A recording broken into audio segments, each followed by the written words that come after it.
yang ini kan lagi rame film-film nih Ustaz. Oh iya, Ini kan- film-film. jadi film ini dari dukun ke agama Iya. itu sering sekarang jadi masalah. Iya, terintegrasi Aku dia. dukun tuh maksudnya bukan bilang Teria dukun ya. Gitu. Ya, mantan. Soalnya enggak Bang Atta tadi gini, dukun dan agama. Bukan maksudnya Saya diem. mantan dukun Iya. sama ya Ya, Ustadz. jangan Ustadz mantan Felix. agama ya. Mantan agama. Ustadz Felix gitu. Tapi Iya, kan iya. yang terjadi nih sekarang jadi kontroversi sampai Iya, film iya. tuh di take down. Betul. Film jadi problem Emang gitu iya? ya. Iya. Iya, Ada take film udah diproduksi terpaksa diturunin Iya. gara-gara Karena rukunya berbahaya tuh, bisa mengakibatkan patah tulang. Apa sih? Belum apa sih? ada belakang gitu. Iya, nggak ada belakang di rukunya. Oh, jadi dia kayak kesurupan gitu. Aku sih Iya. belum nonton ya. Oh. Tapi maksudnya memang kan di Indonesia ini banyak film-film yang Iya, iya, iya. horor yang kayak gitu loh, Ustaz. betul. Nanti kalau gini, wah bacain, wah. Iya, betul. Keluar, buang. Jadi orang Iya. makin percaya yang Betul. hal-hal gitu kan. Betul. Kalau itu menurut Ustaz, Iya. boleh nggak sih bikin film gitu? Ya, jadi gini ya. Menarik. Atau gini Ustaz, aku jangan tanya Ustaz dulu. Ah. Coba aku tanya, terus Ustaz kan biar finishing. Iya, iya, iya. Oke. Nah, aku tanya Teh Ria. Teh Ria sering nonton film horor nggak? Ya sering. Pasti Sering lah. kan? Heeh. Pasti ada aja kan pengobatannya. Kadang-kadang ada yang tapi pakainya pakai peci, pakai ini, tapi ntar ngebuat nulisin apa tuh Iya. terus keluar power gitu Iya, kan. betul. Itu Teria pernah ketemu langsung gak sih orangnya yang kayak gitu? Kalau ketemu orangnya enggak, tapi beberapa orang menawarkan film yang dibuat saya sebagai konsultan horornya.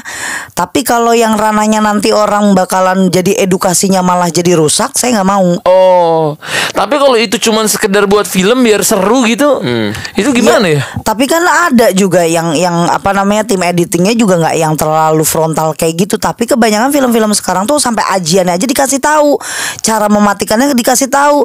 Terus, pokoknya itu pasti bakalan tidak lulus sensor. Iya, terus ada yang kayak harus keliling, terus Nah, nanti baca itu. ayat-ayat gitu kan maksudnya. Karena orang Indonesia Itu zaman gimana tuh? sekarang bodoh, udah langsung ketangkap semuanya. Itu bodohnya kita.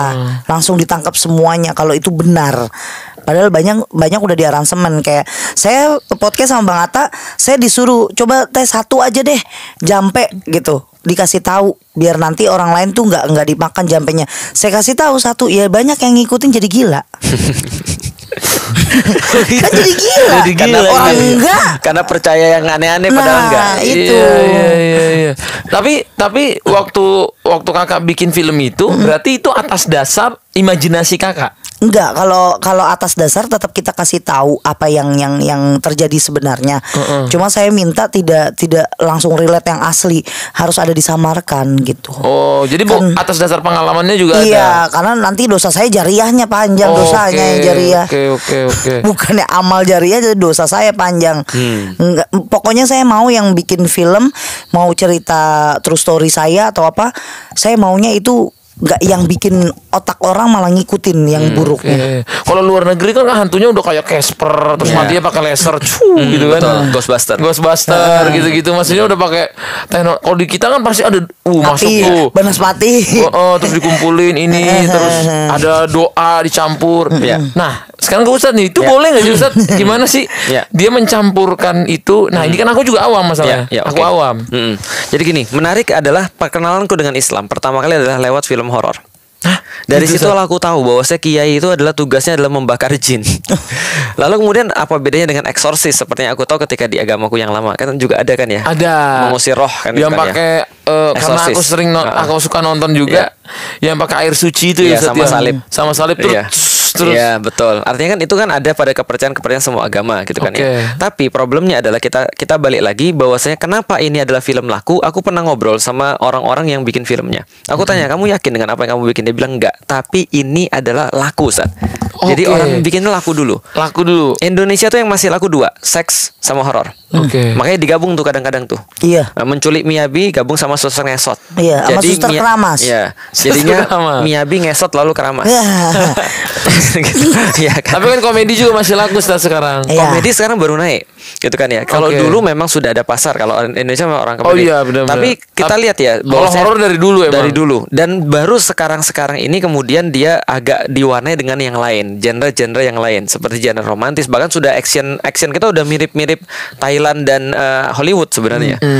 Udah muncul yang kayak gitu. Nah, yang menarik adalah di Korea itu sekarang yang ada satu film yang juga dapat penghargaan kayak Parasite. Itu film horor. Menarik. Oke. Nah, pertanyaanku sederhana. Dunia ini semakin nggak masuk akal atau semakin uneducated atau semakin educated? Semakin gak masuk akal. Benar. Dunia semakin uneducated. Contoh ya, Amerika itu ketika dia buat film tentang para nabi, gitu kan ya. Contoh kayak Exodus, dia bikin film tentang apalagi misalnya tentang Noah dan segala macam. Semua tuh harus di sains, harus di scientific bagi dia. Oh, tidak ada pembelah lautan. Yang ada adalah meteor jatuh terus air ketarik lalu kemudian menghempas. Itu yang dikatakan sea parting kata mereka. Semua harus dimasuk akal ya. Tapi di saat yang sama, Amerika adalah pengekspor film yang paling nggak masuk akal di seluruh dunia. Contoh Marvel, Avengers, Iron Man. ya kan ya. Giliran agama harus dimasuk-masukin akal, tapi giliran kemudian yang kayak Robot. gini-gini semuanya pada nggak masuk akal. Artinya Iya, sama. iya. Artinya apa? Orang sekarang ini Mas berada di ujung daripada teknologi yang mereka benar-benar nggak bisa menjelaskan kehidupan mereka tuh karena apa? Nah, Islam tuh bermain di situ, tapi karena mereka nggak kenal Islam atau nggak mau kenal Islam atau belum mau kenal Islam, yang mereka lakukan adalah menjelaskan fenomena-fenomena yang terjadi yang nggak bisa dijelaskan, yang membuat mereka sakit dengan cara film itu.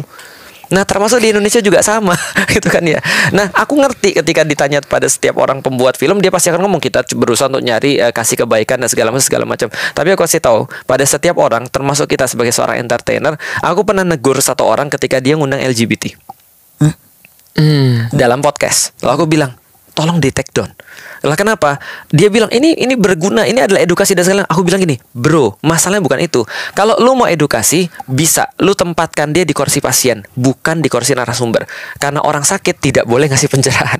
Oh, Karena oke. orang yang perlu diterapi tidak boleh menerapi orang. Bayangkan gimana orang nerapi orang. Iya. Kalau kamu taruh dia di kursi pasien dan dia kemudian mendengarkan kemudian apa masalah hidup dia dan kemudian solusinya apa, aku sepakat. Tapi kalau jadi narasumber, no. Kenapa? Karena ini mudaratnya lebih banyak. Nah, dengan pisau bedah yang sama kita coba bedah tuh film. Yang lebih banyak niatnya boleh apa saja. Dia bilang, "Iya, kami mengambil ini dari agama juga dan segala." Enggak mungkin lah kami menistakan agama. Bukan masalah itu. Kita nggak bicara agama di sekarang. Kita bicara adalah Indonesia tuh krisis edukasi. Masalahnya film ini membuat orang semakin takut ke masjid atau tidak. Semakin bayang-bayang yang aneh-aneh atau enggak. Temanku satu aja ketika dia nonton satu film, dia selalu kemudian kalau dia sholat itu di belakangnya tembok supaya nggak ada tiba-tiba ada jamaah goib. Waduh. Itu kan ya. Oh, karena nonton film. Karena nonton Iya, film. takut makmumnya setan juga. Oh, ya ampun. Iya kan. Iya sih. Padahal kalau Iya. aku ada makmumku ada jin misalnya, seneng lah aku kan ya. Ada temennya. Ada yang dapat pahala 27 derajat gitu. Masya Allah. Pahala Nggak begitu juga berjamaah. sih, tapi kalau kelihatan takut juga sih. Lah enggak. Jadi gini, nah ini balik lagi ketakutan karena ketidaktahuan. Anakku takut ketika dibawa kan, mana manusia kan gelap takut. Aku bilang gini, kamu turun bawah. Enggak mau sedih. Aku bilang gini, nih Abi bawa kayu nih. Aku bilang gitu. Aku agak kasar kan itu. Abi bawa kayu nih. Kalau kamu ke atas, kamu udah tahu nih kayu bisa mukul kamu nih. Kamu mau ke bawah sama mau ke atas, ini ada kayu. Di bawah belum tentu kamu ketemu setan. Di atas sudah ada Abi sama kayu. Saya bilang gitu. Mau yang mana? Itu yang pertama aku. Terus yang kedua, aku bilang sama anakku, kalau kamu ketemu setan, sampein pada dia salam dari Abi. Coba lihat salam dari aku. Kalau ketemu kan bagus kan, ada salam dari Abi saya, kamu ke atas aja. Itu yang ketiga, aku bilang sama anakku, kamu tahu nggak kenapa setan tuh wajahnya jelek-jelek kalau digambarin di film? Karena jin itu bukan dari dimensi kita kan ya. Nah pas dia ketemu kita, dia kaget. Karena kita lebih ganteng. Bukan dia Kaget sama kaget, mukanya kita sendiri. kaget. Nah, sama. Jadi ketika jin itu mungkin cerita itu kan ya, mungkin ini bukan dalil ya, ini lucu-lucuan aja. Iya. Kalau jin tuh cerita, tadi gua ketemu manusia ngeri banget tau. Bisa jadi begitu juga. Bisa jadi gitu juga. Karena dia ngeliat yang nggak biasa, gitu Oke. maksudnya. Tapi kalau kita udah lihat biasa ya wajar aja. Tapi ada jin yang ngomong gitu ke Tehria dulu. Makanya ada aku lanjutin dikit ya. Ada yang pernah nanya aku gini, Ustadz, gimana pandangan Ustadz tentang Nyi Roro Kidul? Aku bilang ya aku nggak tahu karena aku belum pernah ketemu. Cuman kalau kamu ketemu, bilang aja sama Nyi Roro Kidul, hati-hati kalau ketemu Felix. Lah kenapa? Nanti saya makan. Loh kok bisa gitu Ustadz? Lah kan semua ada di laut halal. Di ikan dong. Males banget. Ikan Lah iya dong. Langsung kan? males banget. Semua ada di lautan halal. Enggak, aku pengen ngasih tahu bahwa saya ketakutan itu karena kita nggak tahu. Makanya kan dalam dunia motivasi, contoh ya, kalau ada orang lagi takut, terapinya begini. Kalau ada orang lagi takut sundel bolong misalnya atau kuntilanak, bayangin sundel bolong tuh biasanya kalau kita bayangin nih, aku tanya sama Ata ya. Ata bayangin kuntilanak, itu bajunya warna apa? Putih. Putih. Karena di film-film putih. Nah, rambutnya apa? Hitam panjang. Panjang, nutupin muka. Nutupin muka. Nah, sekarang coba bayangin kuntilanak yang sama, bajunya putih, ganti jadi polkadot. Polkadot bukan hitam putih, tapi merah jambu putih. Imut banget. Imut. Nah, terus kemudian rambutnya dikepang. Ya? Bukan, jangan dikepang, rambutnya agak pendek dikit gitu. Nah, terus kemudian wajahnya terus pakai skincare biar glowing. Jadi baby doll. Bisa dipahami ya. Kita takut karena bayangin kita sendiri, karena kita nggak tahu. Tapi kalau kita udah tahu, kita nggak takut. Nah, yang terakhir banget, takut dengan jadi gini, takut dengan manusia kita jauhi. Tapi kalau takut pada Allah, kita malah harus deketin. Nah, jadi yang aku mau bilang terakhir kali adalah it's okay to have fear.